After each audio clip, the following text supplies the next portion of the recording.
Sebahagian ulama mengatakan yang disebut dengan nikmat itu adalah suatu kebahagiaan yang tidak mendatangkan mudarat sesudahnya. Nah, itu disebut nikmat. Satu kebahagiaan yang tidak mendatangkan mudarat sesudahnya, terutama di akhirat. Nah, kelapangan, kebahagiaan, kekayaan, ilmu, kedudukan, nah itu nikmat apabila kadang mendatangkan kesusahan, kemudaratan di akhirat.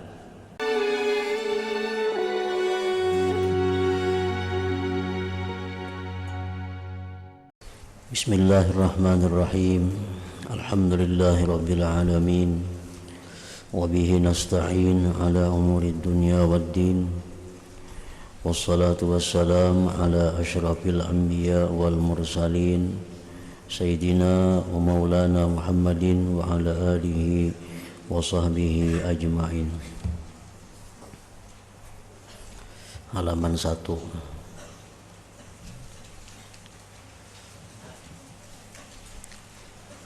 Bismillahirrahmanirrahim. Berkata Al-Imam Al-Hafiz Syekhul Islam Al-Syekh Muhyiddin Abu Zakaria Yahya bin Sharaf An-Nawawi Asy-Syafi'i rahimahullahu ta'ala.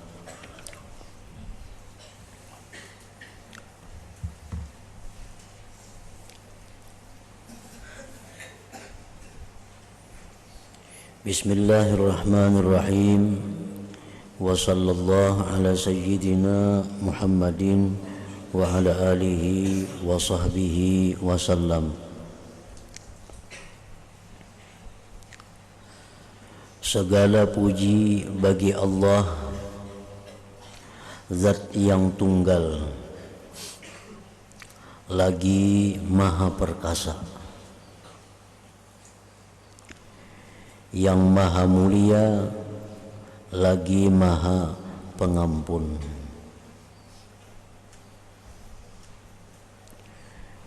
Yang menentukan segala keputusan,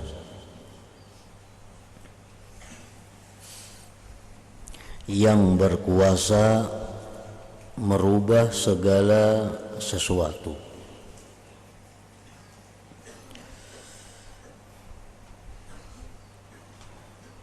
yang mengatur pergantian siang dan malam supaya menjadi suatu peringatan bagi orang yang mempunyai hati yang bersih dan penglihatan yang tajam.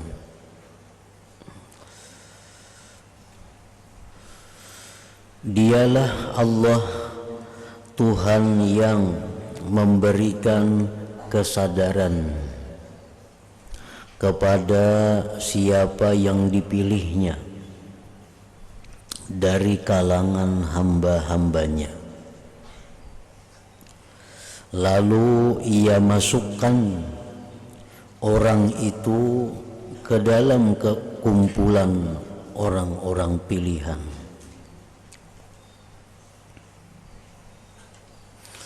Dan dialah Allah juga Tuhan yang memberi taufik, yang memberi kemudahan beribadah kepada siapa yang dipilihnya dari kalangan hamba-hambanya. Lalu ia memasukkan orang itu ke dalam kumpulan al-abrar, orang-orang yang baik.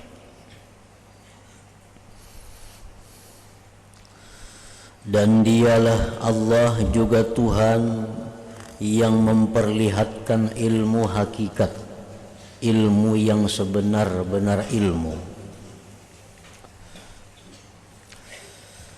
kepada siapa yang ia kasihi dari kalangan hamba-hambanya, lalu mereka itu sadar dan menjadi orang yang zuhud di dunia ini.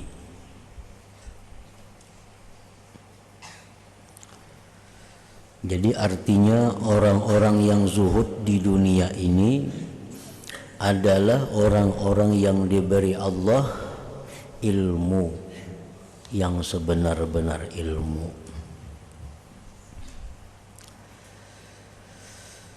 Orang yang diberi Allah sebenar-benar ilmu itu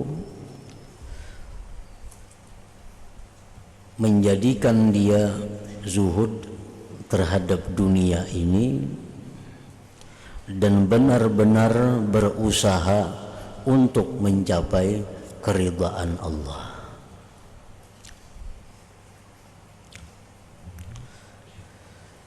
Mereka orang yang diberi ilmu hakikat tadi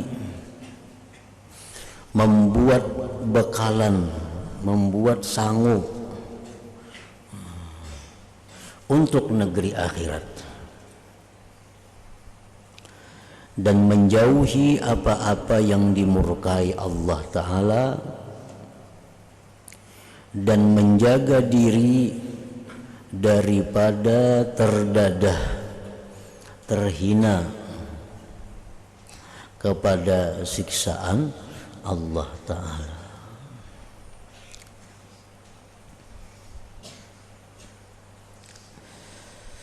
Kemudian Imam Nawawi berkata, aku memuji akan Allah sebagai pujian yang banyak atas segala nikmat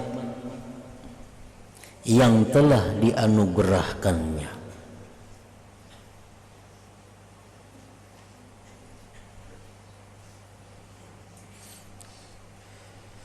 Sebahagian ulama mengatakan yang disebut dengan nikmat itu adalah suatu kebahagiaan yang tidak mendatangkan mudarat sesudahnya.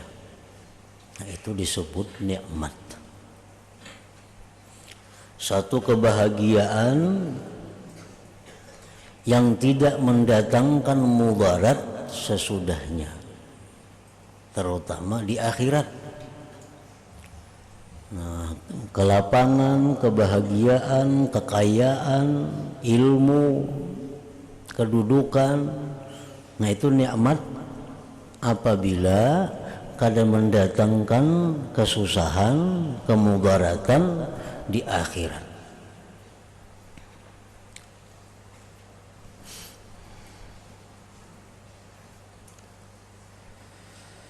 Dan aku, ujar Imam Nawawi, meminta akan dia, akan Allah, akan tambahan daripada kelebihannya dan kurnianya. Dan aku bersaksi bahwa tiada Tuhan kecuali hanya Allah Ta'ala, sebagai mengakui dengan keesaannya dan sebagai pengakuan yang wajib atas sekalian hambanya, karena hendak menunjukkan ketaatan dan kepatuhan kepadanya Allah.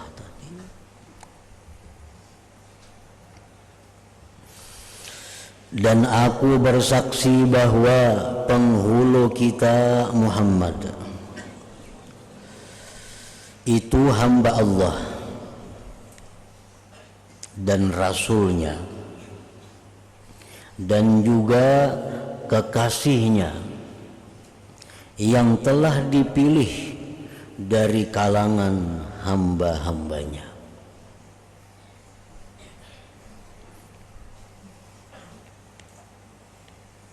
Jadi Rasulullah itu adalah merupakan manusia, hamba Allah, utusan Allah, dan juga kekasih Allah yang dipilih melalui beberapa macam pilihan-pilihan.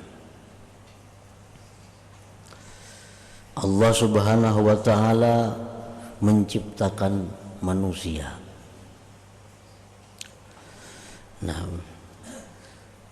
jadi manusia ini diciptakan Allah dari berbagai macam bangsa, berbagai macam bentuk, berbagai macam golongan.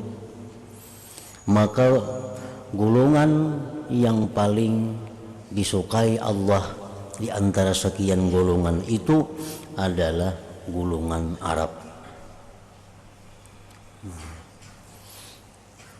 Oleh karena itu di surga itu digunakan bahasa Arab. Nah, di antara Arab ini pula macam-macam. Nah, yang paling Allah sukai daripada macam-macam orang Arab ini adalah Arab Quraisy. Arab Quraisy. Nah, Quraisy ini macam-macam pula. Yang paling disukai Allah adalah golongan Bani Hashim. Nah, jadi Rasulullah ini diambil dari Bani Hashim ini. Jadi pilihan dari pilihan timbul Rasulullah Sallallahu Alaihi Wasallam.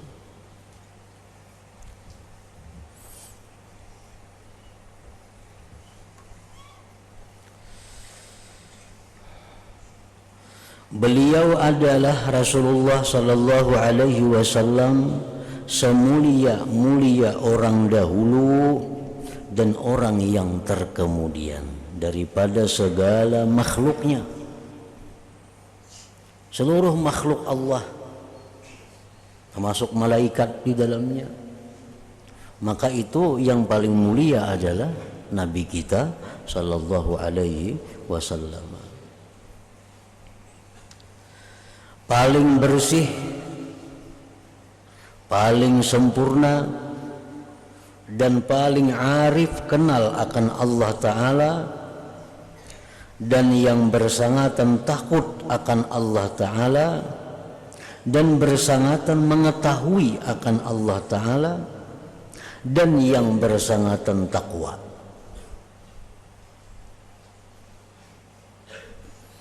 Jadi kalau ditanya siapa orang yang paling takwa kepada Allah, itu adalah tentu Nabi kita Sallallahu Alaihi Wasallam. Siapakah orang yang paling dekat dengan Allah? Tentu jawabannya Nabi kita Sallallahu Alaihi Wasallam. Siapakah orang yang paling kenal dengan Allah? Nah, itu Nabi kita Sallallahu Alaihi Wasallam. Hambanya yang paling bersungguh-sungguh dalam beribadah, Nabi kita juga. Takwa dan zuhud, dan yang paling agung akhlaknya, paling baik akhlak makhluk Allah, itu adalah Nabi kita. Dan yang paling bersangatan kasih sayang dan lemah lembut bagi sekalian mukminin. Laqad ja'akum rasulun min anfusikum azizun 'alaihi ma 'anittum harisun 'alaikum bil mu'minin raufur rahim. Laqad ja'akum rasulun min anfusikum, telah datang kepada kamu seorang rasul dari diri kamu sendiri, dari kalangan kamu sendiri, kalangan manusia. Nah, rasul itu bukan dari kalangan malaikat, datang dari kalangan kita sendiri. Azizun alaihi ma'anittum, sulit atas rasul sesuatu yang kamu sulit. Nah, sulit atas rasul sesuatu yang kamu sulit. Oleh karena itu Nabi kita banyak meninggalkan perkara-perkara baik, banyak meninggalkan perkara-perkara mulia. Karena itu beliau takut kalau menyulitkan kepada umatnya. Seperti contohnya bersiwak. Bersiwak itu perkara baik. Kenapa tidak diwajibkan oleh Rasul bersiwak itu? Karena beliau takut itu menyulitkan kepada umat. Lalu beliau kadang mewajibkan siwak itu. Dulu beliau sembahyang Isya itu waktunya 1/3 malam pertama, jam 10-an sembahyang Isya. Nah, tapi Nabi kada mewajibkan sembahyang Isya di waktu itu jam 10 malam karena takut menyulitkan kepada umat. Nabi kita kada sembahyang tarawih di bulan Ramadan. Kenapa? Karena beliau takut menyulitkan umat kalau itu jadi wajib kepada mereka. Nah, jadi banyak perkara-perkara yang baik, banyak perkara-perkara yang mulia beliau tidak mewajibkan kepada kita karena beliau takut itu menyulitkan. Azizun alaihi ma anittum, sulit atas Rasul sesuatu yang kamu sulit. Harisun alaikum, beliau itu ingin sekali kalian itu beriman, ingin sekali kalian itu bertakwa kepada Allah. Bil mukminin raufur rahim, dengan orang mukmin itu penyayang pengasih.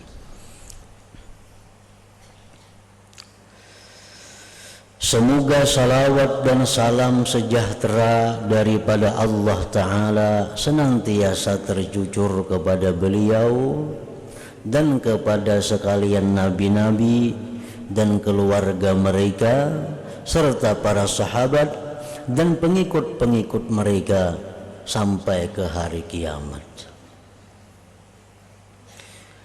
Sebanyak mana ingat akan Allah Ta'ala oleh orang yang ingat, dan sebanyak mana lupa akan dia oleh orang yang lupa. Jadi Imam Nawawi bersalawat kepada Nabi kita sebilangan orang yang ingat kepada Allah dan sebilangan orang yang lupa kepada Allah.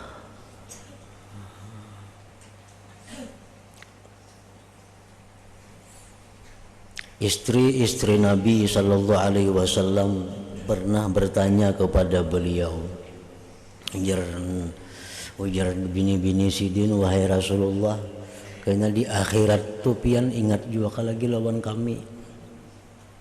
Nah, di akhirat tuh kena ingatlah pian lawan kami. Di mana kena kami mencari pian? Nah, di akhirat. Nah, ujar Nabi, di akhirat itu cari aku di akhirat itu di beberapa tempat, di antaranya di tempat timbangan amal. Di sana cari. Jadi Nabi kita berada di timbangan amal pada waktu giliran umat beliau ditimbang amal. Nah, Nabi kita itu berdiri di sana melihat, menyaksikan bagaimana amal-amal umatnya itu ditimbang buruk baiknya. Dan beliau memberikan syafaat kepada orang-orang yang mana timbangan buruknya itu menang daripada timbangan baiknya. Selama beliau bisa beri syafaat, beliau memberi syafaat. Nah, jadi jar Nabi cari kina aku di akhirat tu intang timbangan amal. Mun aku jar Nabi kada di situ, cari aku di bintang titian siratal mustaqim. Nah, selama beliau bisa memberi syafaat pertolongan kepada umatnya, beliau selalu berusaha menolong agar umatnya ini bisa lulus daripada titian siratal mustaqim itu.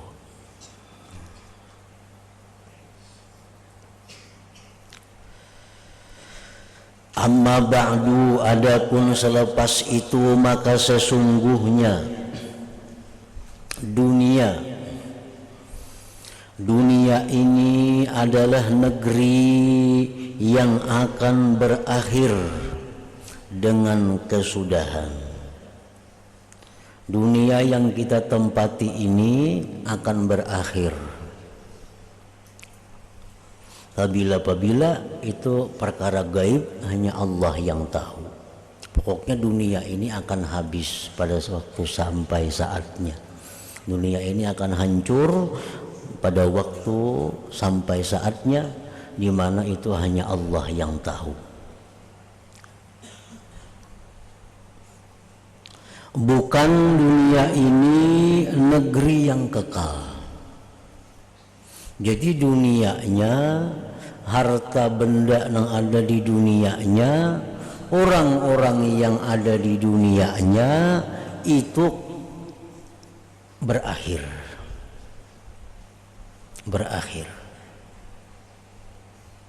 Harta benda dunia berakhir, itu sudah kita saksikan.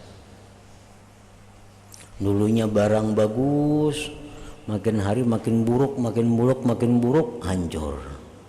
Nah, ngapa aja itu barang dunia? Pemulaannya bagus, makin buruk, hancur. Nah, orang-orang yang ada di dunia, kita hari demi hari mati. Itu sudah kita saksikan dua perkara itu. Tinggal yang belum kita saksikan lagi hancurnya dunia itu, karena belum sampai waktu yang ditentukan oleh Allah. Yaitulah negeri tempat kita menyeberang saja.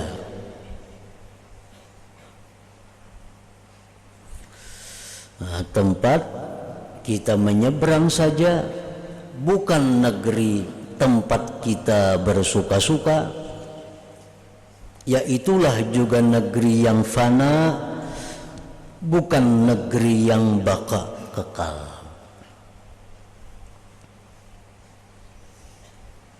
Yaitulah juga dunia tadi yang akan berpaling, bukan negeri yang tetap. Ini adalah satu kenyataan.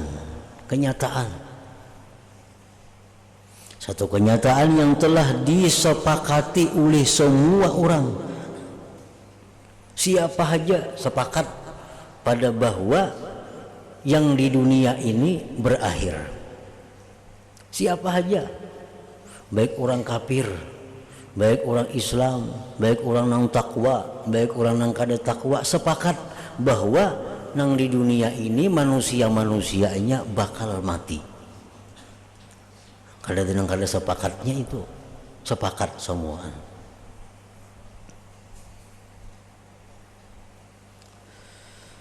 Dan terlalu banyak dalil-dalil yang menunjukkan atas kebenaran hakikat ini. Banyak mana dalilnya sudah. Kada kau lagi didustakan, diragukan bahwa dunia ini kada kekal. Hal ini dapat ditunjukkan oleh dalil-dalil yang jelas dan pemikiran yang benar.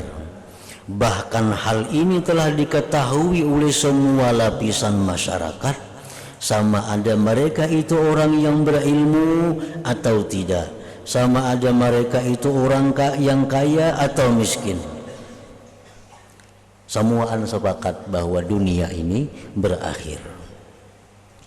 Satu hakikat yang dapat dirasa dan boleh dilihat dengan mudah, sehingga sudah tidak perlu lagi kepada sebarang keterangan untuk mengukuhkannya. Kada perlu lagi dalil Quran, dalil hadis, kada perlu, bahwa dunia ini akan berakhir, orang-orangnya akan mati. Kada perlu Quran itu, kada perlu dalil, kelihatan. Di dalam sebuah syair Arab ada disebutkan, walaisa yasihhu fil asma syai'un idza ihtajan naharu ila dalili. Artinya, dan sudah tidak ada lagi suatu perkara yang dapat diterima jikalau seandainya mengatakan hari siang itu masih perlu kepada keterangan. Siang itu kada perlu lagi mencari dalil, karena jelas, karena nampak bahwa dunia ini adalah negeri menyeberang kita kepada suatu tempat yang menjadi tempat kita. Pada masa dahulu kita diciptakan oleh Allah di suatu alam yang namanya alamul dzar atau alamul arwah. Berapa ribu tahun kita di situ hidup. Kenapa kita kali ingat? Adalah yang suka ingat kita ini di alam arwah itu. Kada ingatnya, kada ingat. Kenapa kada ingat? Karena kada perlu ingat. Di situ kita kada dibebani dengan satu beban, kada dituntut dengan satu tuntutan. Nah, sekian ribu tahun kita berada di alam sana. Nah, kemudian sekian bulan lagi kita pindah ke alam rahim. Nah, kita pun kada ingat juga di alam rahim tuh kayak apa. Kenapa kada ingat? Karena di situ kita kada ada perintah apa-apa. Nah, sesudah di alam rahim kita akan dipindah lagi oleh Tuhan ke alam dunia ini. Nah, alam dunia ini kita diberi Allah ingatan, diberi Allah akal, diberi Allah macam-macam, karena di dunia ini kita ada perintah-perintah yang dilakukan, ada larangan-larangan yang dijauhi. Ini sudah dua alam yang kita lalui. Pertama alam arwah, yang kedua alam rahim, yang ketiga alam dunia. Sudah kita lalui. Nah, sesudah alam dunia ini kita lalui, kita masuk pulang ke suatu alam kena alam barzah, alam kubur. Lain pulang tuh kayak itu. Alam kubur itu. Habis di alam kubur, kita pindah pulang ke alam mahsyar. Nah, sesudah alam mahsyar itulah tempat kita yang sebenarnya, di surga atau neraka. Nah, jadi dunia yang kita tempati ini hanya penyeberangan kita, hanya tempat lalu kita, dan waktunya sangat singkat, sangat singkat dibanding waktu-waktu yang lain selain waktu di rahim itu. Di rahim kita 9 bulan. Di situ kita kada ada tugas apa-apa, kada ada tuntutan apa-apa. Nah, alam arwah ribuan tahun, alam dunia pun kada lawas dua, paling tua 100 tahun. Nah, alam kubur lawas pulang kayaknya, alam mahsyar lawas juga, tetapi yang abadi, nah, nang kada berpindah lagi surga atau neraka.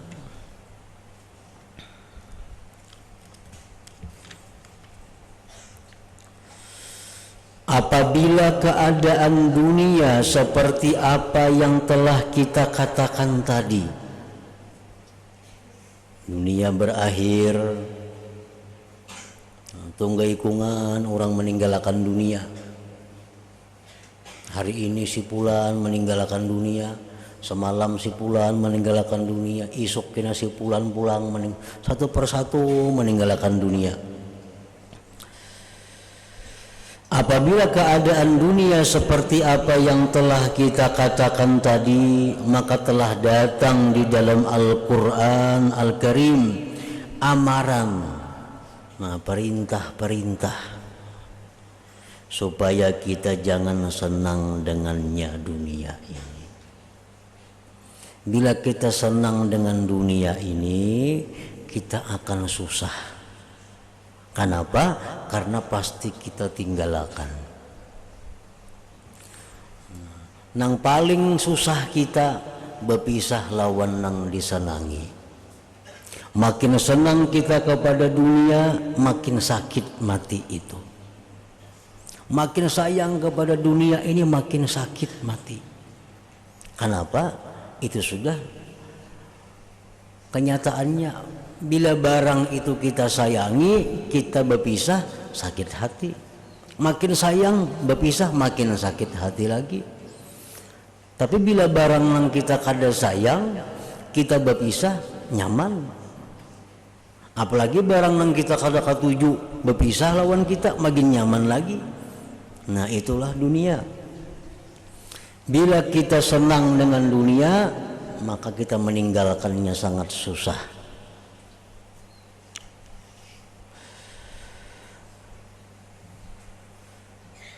Maka telah datang di dalam Al-Quranul Karim amaran perintah-perintah supaya kita jangan senang dengannya ini dunia, dan jangan tertipu dengan perhiasannya, dan jangan berpegang dengannya. Berpegang lawan dunia, kita akan sengsara, karena dunia itu hilang. Orang berpegang dengan hartanya, harta bisa habis. Orang berpegang dengan jabatannya, jabatannya bisa habis. Orang berpegang lawan keturunannya, keturunannya bisa mati. Maka peringatan Al-Quran dalam hal ini sangat nyata dan sangat masyhur, sehingga sudah tidak dapat dihinggakan lagi. Banyak di Quran itu ayat-ayat yang menyuruh bahwa kita jangan menyenangi kehidupan dunia ini karena susah. Apalagi berpegang dengan dunia karena susah. Dalam Al-Quran itu ada sedikit ayat-ayat yang menerangkan itu. Dalam rahim ibu, nah, kita tinggalkan rahim ibu, kita kada susah. Kenapa? Karena kita kada menyenangi alam itu. Nah, kita ke alam dunia, dipindah Tuhan dari alam rahim, kita tinggalkan alam rahim tanpa ada kesusahan dari kita. Kenapa? Karena kita kada menyenangi, kada menyayangi, mencintai alam rahim itu. Lalu kita pindah dari satu alam ke alam, kada ada masalah. Nah, andai kata dunia ini sama dengan alam rahim, kita pun berpindah ke alam kubur sama demikian, kada ada kesusahannya. Begitulah pula halnya dengan hadis-hadis dan perkataan sahabat dan ahli-ahli hikmah. Maka perkataan mereka sangat banyak sekali. Oleh karena itu, maka orang yang paling berhati-hati, orang yang paling berhati-hati ialah mereka yang memilih jalan kezuhudan di dunia ini. Itu orang yang paling berhati-hati adalah orang yang memilih jalan zuhud daripada dunia. Arti jalan zuhud pada dunia itu apa? Dia ambil dunia hanya untuk fasilitas kemudahan beribadah kepada Allah. Ini ambil dunia ini untuk kenyamanannya beribadah. Ini ambil dunia ini untuk kelancarannya beribadah. Ini ambil dunianya ini untuk kenikmatannya beribadah. Nah, itu orang-orang yang zuhud. Dunia-dunia yang mengganggu ibadahnya, nah itu mereka tinggalkan. Dunia-dunia yang menghambat jalannya menuju Allah, itu mereka singkirkan. Nah, itulah orang-orang yang berhati-hati, orang-orang yang beruntung di dalam dunia ini. Orang yang bisa mengelola dunia menjadi alat untuk mendekatkan dirinya kepada Allah. Nah, itu orang nang zuhud ngarannya. Jadi orang zuhud itu bukan orang nang pakaian cumpang camping. Orang zuhud itu bukan orang nang makan 2 hari sekali. Orang zuhud itu bukan orang nang kada berminyak harum, kada. Orang zuhud itu intinya adalah orang yang bisa mengelola dunia untuk mendekatkan dirinya kepada Allah. Itu orang zuhud. Ambil ini dunia, dengan ini aku nyaman baca Quran. Ambil ini dunia, dengan ini aku tenang beribadah kepada Allah. Ambil ini dunia, nyaman aku bisa mendekatkan diri kepada Allah. Nah, silahkan mengambil dunia sebanyak-banyaknya selama itu jalan untuk kepada keridhaan Allah. Nah itu artinya hakikat daripada zuhud tadi. Adapun orang nang kada hakun hidup nyaman, hakun hidup sangsara, itu hanya permulaan daripada zuhud. Itu permulaan daripada zuhud. Kalau hakikat zuhud itu adalah orang yang menjadikan dunia ini, orang yang bisa mengatur dunia ini untuk mendekatkan dirinya kepada Allah, membuang dunia yang mencegahnya dekat kepada Allah. Kita bisi barang 10 macam. Nah, bisi barang, bisi benda 10 macam. Benda nang ini nyaman aku beribadah nih. Itu ambil. Nah, barang nang ini aku perluakan untuk aku beribadah, ambil. Barang nang ini, nah ini perlu juga aku segan ini beribadah lawan Tuhan, ambil. Nah, menang ini maulah aku sibuk.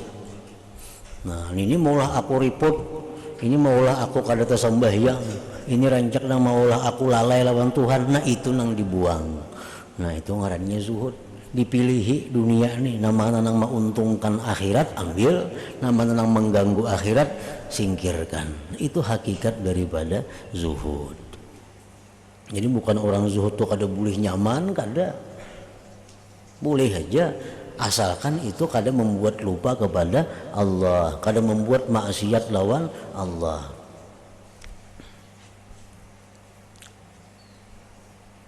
Oleh karena itu maka orang yang paling berhati-hati ialah mereka yang memilih jalan kezuhudan dunia ini, dan merekalah orang yang paling sempurna akalnya.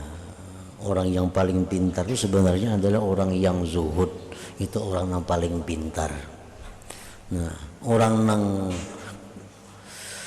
memilih hal-hal yang membahayakan itu tentu orang kada pintar.